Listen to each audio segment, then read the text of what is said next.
Olá, gente, tudo bem? Para aquelas pessoas que ainda não me conhecem e estão assistindo meu vídeo pela primeira vez, o meu nome é Erika Fujita, sou engenheira agrônoma, trabalho com assistência técnica a pequenos e médios produtores que cultivam frutas ou hortaliças. Como sempre, eu venho trazer a vocês algumas informações que vão auxiliá-los no dia a dia, no seu manejo no campo de frutas e hortaliças, na qual sempre eu penso no que? Uma forma que vocês possam ter uma produção competitiva, de alto rendimento, no máximo que for possível, é claro, de tentar também diminuir custos de produção e assim vocês terem lucro, porque quer queiram ou não, quando nós produzimos alimento no campo, visamos a produção de alimentos com o intuito de vendê-los e assim conseguir uma renda através do trabalho do campo. Isso é fato. E nesse momento também não vai ser diferente, que essa dica vai estar ajudando a todos a trabalhar num manejo, um pouco mais facilitado, aproveitar os seus recursos que muitos têm no campo. Eu trabalho também, que não é fácil, nem um pouco, e com isso conseguir produzir e tentar manter sempre a competitividade no mercado. Isso é o mais importante, principalmente então oferecendo um ponto extremamente importante, que é diversidade, ou seja, não trabalhar apenas com a produção de um único tipo de produto, no caso podendo ser hortaliça ou fruta, e sim conseguir diversificar, tá bom? Essa diversificação nada mais é do que um termo técnico utilizado, no campo, que chama-se consórcio, tá? Esse consórcio, para quem ficar até o final do vídeo, eu vou explicar modos e maneiras na qual vocês conseguem fazer o consórcio de forma perfeita, não digo, mas da melhor forma possível, tá? Para quem continuar assistindo meu vídeo até o final, eu vou mostrar a vocês maneiras na qual você pode estar trabalhando com consórcio, tanto para quem produz fruta e aqueles que produzem hortaliças, certo? Então fique atento até o final do vídeo e não deixe de assistir, ok? Bom, primeiramente, o consórcio nada mais é do que você trabalhar no campo não só com aquele produto que vocês estão habituados, que vocês têm o costume de produzir. Porque eu sempre digo que o agricultor, ele tem que ser profissional e entender muito bem a cultura que trabalha, tá? E esse profissional nada mais é o que? Aquela pessoa que, com o manejo constante dessa cultura, conseguiu aprender da melhor forma possível todos os detalhes de produção dessa cultura, tá? Isso é fundamental para que você tenha um sucesso no manejo, principalmente para diagnosticar ou perceber presenças de doenças e pragas que podem levar a um prejuízo econômico, de acordo com a sua intensidade de infecção e ataque, certo? Então, à medida que eu trabalho com uma cultura e cada vez eu vou aprendendo a lidar melhor, faz com que você tenha um diferencial daquela pessoa que começou pela primeira vez no seu plantio, tá? Então, isso é fundamental. Portanto, eu sempre falo que o agricultor tem que se tornar profissional, em pelo menos duas culturas diferentes, para que vocês consigam ter um trabalho melhor, de conseguir aprender principalmente os sinais na qual aquela cultura demonstra, tá? Aonde pode apresentar uma deficiência, sintomas de doenças, ataque de pragas, certo? E até mesmo o ponto que ela demonstra a vocês que está faltando alguma coisa, algo está de errado. E tendo essa afinidade, né, esse feeling é fundamental para quem está no campo. Porque se a gente perder o time de controle, o momento exato para a gente entrar e lidar com o problema, a gente acaba perdendo essa cultura e vem sem, como que eu posso falar? E vem sem dó o prejuízo econômico, tá? Então isso é muito importante, vocês têm que ter em mente. E no consórcio, eu estaria trabalhando com o produtor no que? Em colocar uma cultura diferente na roça na qual vocês estão acostumados a trabalhar. Por exemplo, em hortaliça, nós vemos muito em relação à área, né, de competição, que no caso nada mais é o solo. O que seria? Como eu posso pôr uma segunda cultura sem que haja competição entre uma a outra, tá? Isso é um ponto fundamental que tem que ser estudado. Então, por exemplo, vamos supor, essa primeira cultura, né, que vocês estão trabalhando, pode ser trepadeiras que acabam soltando ramas no chão, no caso de hortaliças, como por exemplo, abóboras, melancia, etc. Como também pode ser aquelas que têm um crescimento e se torna uma planta, né, de crescimento para cima, ereto, que nós falamos. Que pode ser uma berinjela, um jiló, um quiabo, né? Ou até mesmo aqueles que eu preciso usar tutor para que ela tenha o crescimento aéreo em altura e assim conseguir desenvolver. Então esse é um ponto. Aí vocês têm que analisar sempre o seguinte: se eu tenho um hábito de, por exemplo, vamos dar um exemplo de um quiabo. Eu sou bom em produzir quiabo. Eu consigo tirar grande quantidade e de excelente qualidade, certo? Só que até ele atingir um certo ponto, até ele atingir o ponto que inicia sua colheita, leva-se ao menos 2 meses, certo? Mas nesse meio tempo eu poderia estar trabalhando com abóbora e colocar então, além na cova, né, no berço que vocês prepararam o solo para poder receber a mudinha ou a semente, eu possa estar utilizando a mesma cova ou berço com uma abóbora, tá? Na semente, se for o caso. Ah, Érica, mas aí como que eu faço? No caso, o quiabo ele leva um pouco mais de tempo para começar a produção. Consequentemente, ele leva um pouco mais tempo para crescer. E a abóbora, quer queira ou não, é um pouco mais rápida. Então, você pode deixar pelo menos um intervalo de uma semana, né? Uma semana é o suficiente para você plantar o quiabo. Não, desculpa. No caso, para você plantar a abóbora, tá? Então, vocês vão esperar uma semana para fazer o plantio da sementinha da abóbora, certo? Mas tem algumas pessoas que, no caso do quiabo, em vez de esperar uma semana, ela espera simplesmente ela germinar. Porque existe algumas variedades no mercado que a sementinha, né, demora para germinar. Então, no caso do quiabo e do jiló, por exemplo, que levam mais tempo para germinar, vocês esperam então, né, as sementinhas germinar para aí vocês semear a sementinha da abóbora, tá? Isso é uma dica. Então, para aquelas culturas que tem uma demora na germinação, aí vocês esperam ela germinar e colocam a segunda cultura. Só que essa cova não é uma simples cova que a gente está acostumado de ver. Como aquelas pessoas que estão acostumadas a assistir os meus vídeos sabem que a minha cova tem que ser a base de manter uma cultura do início até o fim. E para isso ela tem que disponibilizar, oferecer alimento até o término da minha colheita, ok?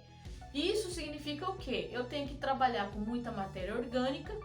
A mais comum utilizada é o esterco, só que eu tenho que adicionar nessa cova a matéria orgânica que dure mais tempo, até pelo menos quando haja diminuição da produção, ou seja, momento que a cultura tem uma explosão, né, até atingir o máximo de produção, aí com o tempo ela vai diminuindo. E eu tenho que oferecer alimento de qualidade a essa planta. E o melhor alimento que eu já sempre falo a vocês, nada mais é do que matéria orgânica, ok? Matéria orgânica. O químico ajuda, mas a matéria orgânica ajuda mais ainda. Então, se eu trabalhar ali com aquela cova, fazendo uma cova maior do que vocês estão acostumados, 30 por 30, 30 de profundidade, 30 de largura, ou no caso, né, circunferência, então fazer um cilindro de 30 de diâmetros, 30 centímetros, eu posso trabalhar dentro dessa cova com bastante matéria orgânica. Quanto mais, melhor. Ah, Érica, mas não tem recomendação usar só matéria orgânica? Não tem de jeito nenhum. Vocês podem usar compostagem, esterco curtido, folhas secas que vocês encontram aí na roça, resto de roçada, tá? Lembrando que esse resto de roçada é melhor ainda se vocês roçarem antes de sementear, ou seja, eu tentar evitar levar uma matéria orgânica com semente para o solo, porque senão você vai estar facilitando o desenvolvimento dessa planta. Então, se você usar uma matéria orgânica antes de sementear, é melhor. Então, o preparo da cova, e algumas pessoas também chamam de berço, né? Eu particularmente, eu sempre uso um nome ou outro de acordo com o gosto do produtor ou da produtora, mas não muda, o conceito é o mesmo, né? O nome e a finalidade é a mesma coisa, tá? Então, assim, trabalhando com essa cova, com esse berço bem preparado, lembrando que, vamos recapitular, eu sempre peço a vocês tenham pelo menos esterco curtido ou compostagem, humus de minhoca, cinzas, tá? Só de vegetais queimado, cinza só de vegetal, tronco, galho, folhas, palhada, queimado, tá? Munha de carvão ou a varreção de forno de carvão, para onde vocês verem que tem carvoaria próximo, se tiver, né? Pode ser folhas de rastelados de quintal, palhada que resultou de uma roçada, então vocês passaram a roçadeira ali,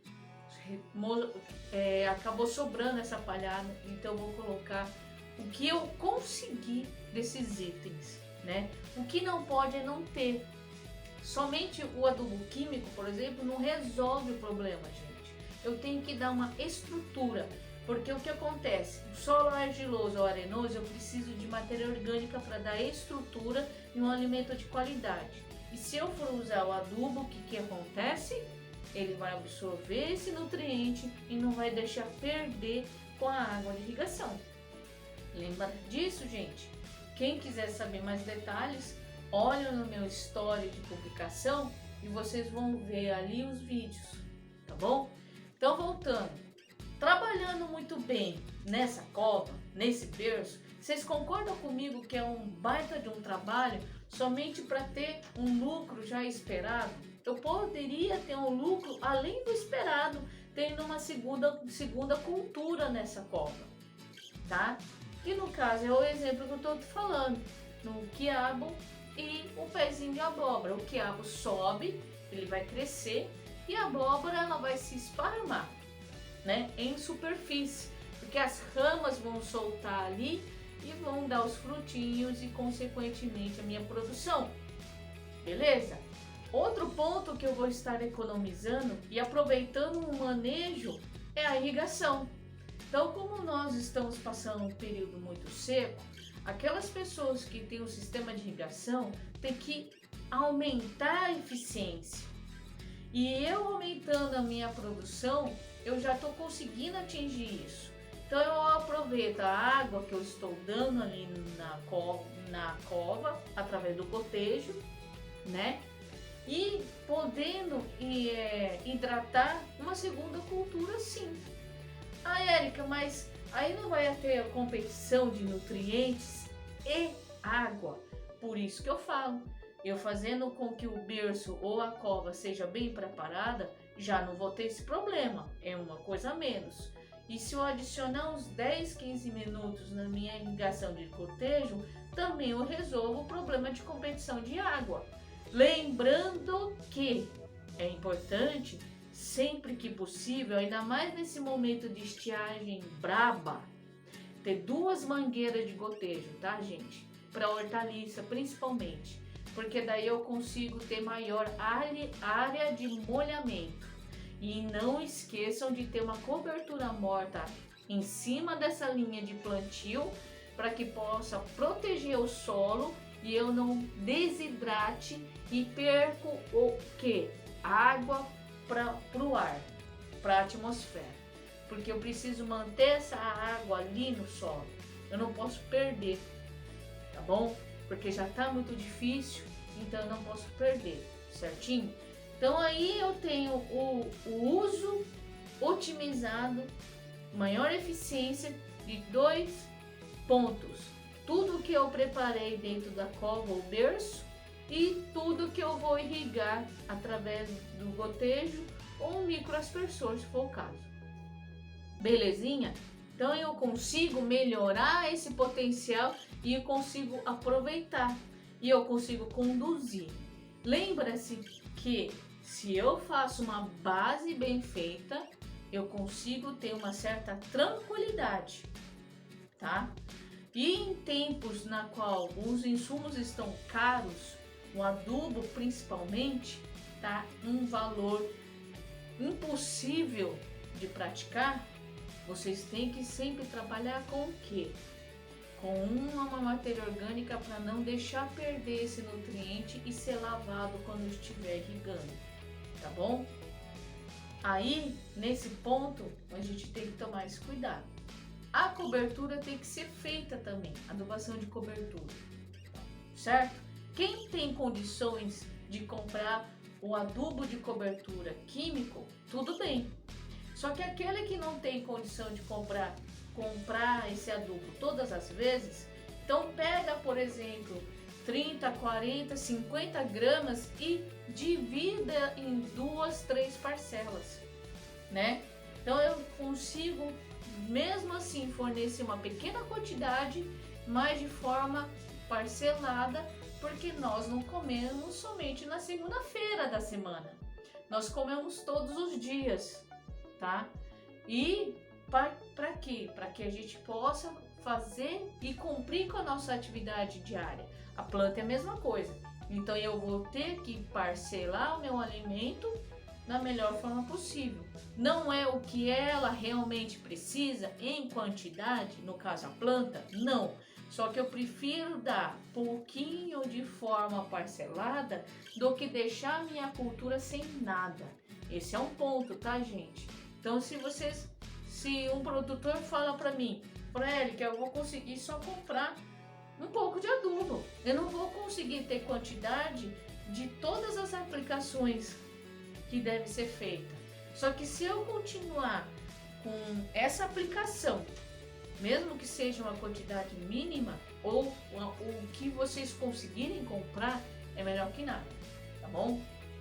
E se vocês conseguirem também ter pelo menos uma vez por mês o uso de esterco, compostagem ou humus em cobertura, ou seja, sobre o solo, também ajuda, e muito. Então esses produtos não precisam ser jogados só na cova, mas pode ser jogados também em cobertura, certinho? Então isso vale para cultivo que não seja também consorciado. Só que no consórcio eu tenho que ter um cuidado mais redobrado, porque eu tenho 2 culturas. Por isso que eu estou repetindo novamente tudo que eu já tinha falado em outros vídeos, para vocês não pensarem que vai ser diferente, tá? Ele vai ter o quê? Essa diferença é a quantidade e o cuidado, tá, gente? Por isso que eu tô tocando de novo nesse ponto, e é fundamental, porque se a gente não der nutrição, a cultura não vai me corresponder, certo? Belezinha? Então é isso. E ainda tem um ponto muito importante, não sei se vocês perceberam, se eu faço adubação de cobertura de uma matéria orgânica, no caso esterco, humus ou compostagem, eu estou também trabalhando com uma cobertura sobre o solo que evita a desidratação. Olha aí, tá? 2 em 1, não é? Adubação de cobertura e ainda tenho cobertura para não desidratar. Essa é uma dica importantíssima, tá bom? Então não deixam de trabalhar dessa forma, tá? E qualquer coisa que vocês coloquem em cobertura, palhada, resto de roçada, folhas, ela também vai degradar, vai apodrecer e fornecer adubo, tá? Adubo, certo? Então isso é muito importante.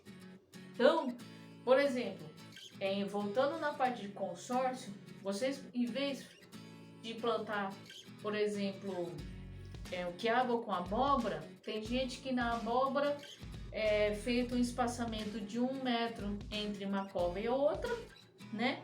E no momento que o milho está muito caro, o que eu falo? Plantem um milho nesse intervalo de 1 em 1 metro, para que vocês também possam ter um milho, porque todo mundo vai poder oferecer para as galinhas, comer milho verde, vender milho verde. Quem que não gosta de milho verde, né? Então aproveita aquela fita de gotejo, né? Aquela mangueira de gotejo que vocês colocaram na linha e plantem ali, seguindo essa mangueira, o milho, tá? Ah, mas então se eu tenho 2 mangueiras, o que eu faço? Entre essas 2 mangueiras, vocês vão lá e plantam a carreirinha de milho, tá? Então vocês podem ter uma abóbora no chão e um milho acompanhando, né? Isso é uma opção. Para quem trabalha com fruticultura também não é diferente, né? Não será diferente. Então, aqueles que já têm o pomar instalado ou o pomar ainda em formação, dá para trabalhar com consórcio, sim senhor. Inclusive, até vocês começarem a colher, você tem uma opção de renda antes mesmo do fruto estar pronto. No caso da fruticultura, como vocês têm um tempo maior para começar a produzir, ou seja, começar a vender a sua produção, vocês podem trabalhar com hortaliça, tá? Ah, Érica, eu posso trabalhar então, plantar umas ramas de mandioca? Pode, porque geralmente fruticultura, a distância, né, da rua, a largura da rua, é uma largura que passaria um trator, muitas vezes. Quem trabalha com frutífera sabe disso. E até então essa largura, vocês conseguem ter 2 linhas de plantio de mandioca, né? Pode fazer uma plantação ali de feijão, uma plantação ali de milho, tá?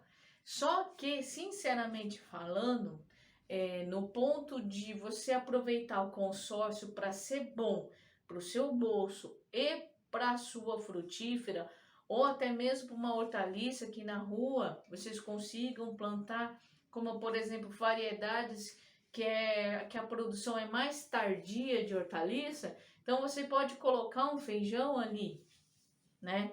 Porque daí a cultura do feijão é mais rápida e essas hortaliças muitas vezes levam até 3 meses para começar a produzir, tá? E as frutíferas começam no mínimo aí a produção, como por exemplo maracujá, em 6 meses, 7, dependendo da região até mais, ok? Então a gente pode trabalhar dessa forma.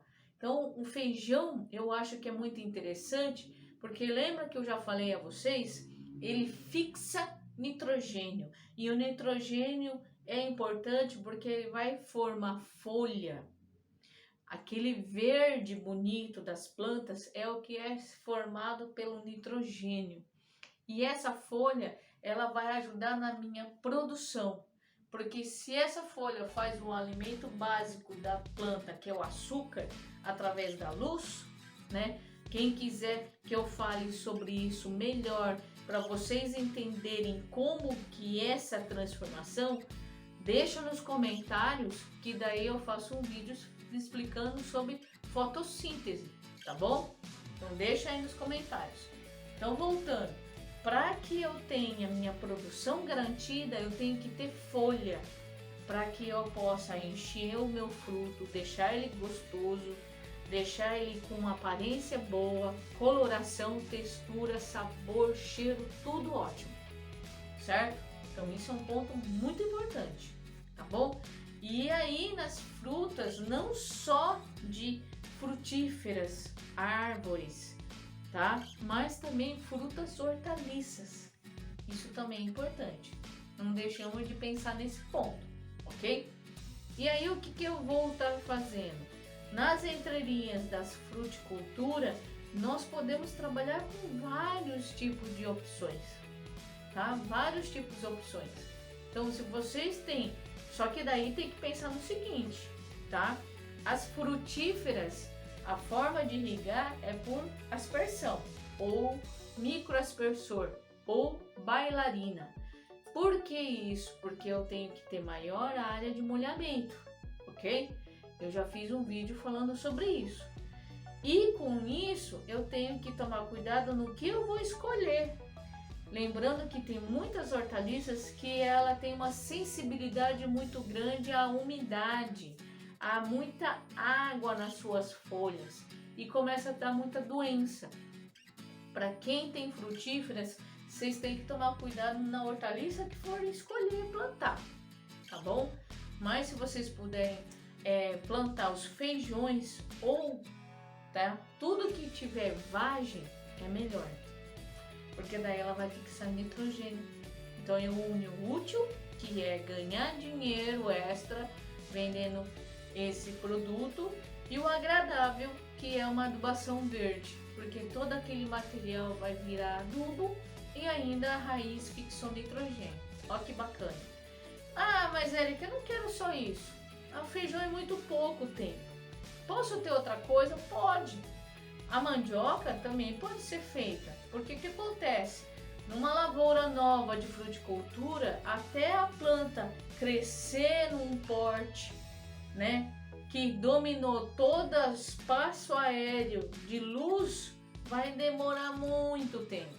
Então eu posso ter uma mandioca que de 8 meses no mínimo até um ano e meio já está colhendo, dependendo da região, dependendo da variedade, dependendo do manejo, tá? E ainda tem que ver a condição que vocês têm em relação a molhar essa cultura, tá? Então esses são os pontos que tem que ser avaliado de roça para roça, sítio para sítio, produção por produção. Então tem que sentar e fazer o famoso planejamento, tá? Planejamento para fazer com que eu saiba até onde eu posso dar meu passo a mais, né? Mas sempre lembrando que no caso do consórcio é extremamente importante, porque eu vou conseguir ter uma ou duas opções de produção. Gente, mas sério? Duas? Como assim? Ué, primeiro que no caso de fruticultura você pode ter uma cultura, colher ela, colocar uma segunda, colher ela e aí o meu pomar já está instalado e formado. Esse é um ponto. Segundo, tá? Eu posso ter também numa roça, como eu já vi, né? E até já recomendei, que nem, por exemplo, vamos supor esse exemplo aqui que eu falei. Teve um produtor que cultiva abóbora, na linha, né, no gotejo. Voltando na experiência, né, em relação a plantio de abóbora, houve um produtor que eu atendo que eu recomendei fazer o plantio do quê? do milho entre uma cova e outra de abóbora, né? E no meio, entre uma outra, ele plantou uma rama de mandioca. Então ele ia ter o milho em 90 dias. Olha só. Nesse meio tempo ele poderia cortar esse milho que colheu, ele vai colher ele verde, tá? Isso é um ponto bem interessante. Ele vai pegar e trabalhar com espiga verde irrigada numa época difícil que é a seca, tá? E ainda ele pegou e plantou uma rama de mandioca que vai estar ali desenvolvendo. E a adubação dele para essa abóbora, para esse milho, para essa rama, especificamente o que? Cobertura com químico uma vez por mês, porque o bolso dele não permitiu mais do que isso. Então é uma cobertura, uma adubação de cobertura. E dentro desse mês também, uma vez por mês adubo de cobertura químico e uma vez por mês adubo de cobertura orgânica, que no caso é esterco. Então ele teve que trabalhar dessa forma porque o dinheiro está curto. E funciona. Funciona. Quem é que já viu aí, escutou de jogar esterco em milharal? Ninguém.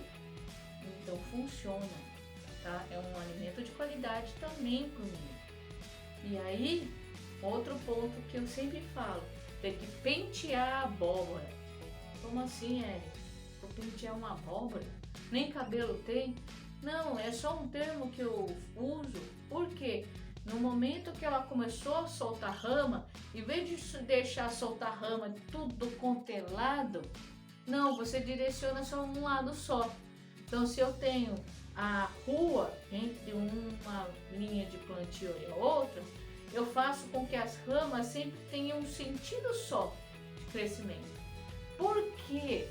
Porque eu posso caminhar e fazer minha adubação de cobertura sem estar pisando nas ramas, tá? Isso mesmo se você não for fazer consórcio, tá? Que eu acho que é interessante fazer esse arranjo conforme ela for soltando as ramas, no crescimento de um sentido, porque daí eu consigo caminhar na linha de plantio próximo e sei aonde jogar meu adubo de cobertura, seja ele químico ou orgânico. Olha só, entendeu? Nessa forma que eu vou conseguir fazer essa cobertura na linha, eu consigo trabalhar com cobertura sem pisar na rama e correr o risco de perder produção. E facilita também o trabalho no dia a dia. Ah, Érica, mas e se quando chegar na próxima linha de plantio, o que eu faço? Corta o broto. Aí ela vai brotar lateralmente. Então aquela rama que for crescendo, chegou aqui, corta. E toda essa lateral vai começar a induzir broto, tá bom? Porque aqui, quando ela chegou na minha linha de plantio, ela vai ali brotar lateralmente e você não corre risco de produzir. Mas como a abóbora não tem um ciclo muito longo, ela não vai comprometer a sua produção simplesmente cortando o broto, porque ela vai ter produção lateral. E até você sentir que está faltando rama aí para você ter lucro, já terminou a colheita, tá bom? Isso é um ponto muito interessante que dá para ser trabalhado sendo no consórcio ou não. Então aqui vocês viram que no consórcio eu consigo aproveitar todo o trabalho que eu tenho para preparar uma cova bem feita, bem preparada, com matéria orgânica, com um adubo de plantio, tudo top, tá? E ainda eu consigo aproveitar a água da minha irrigação.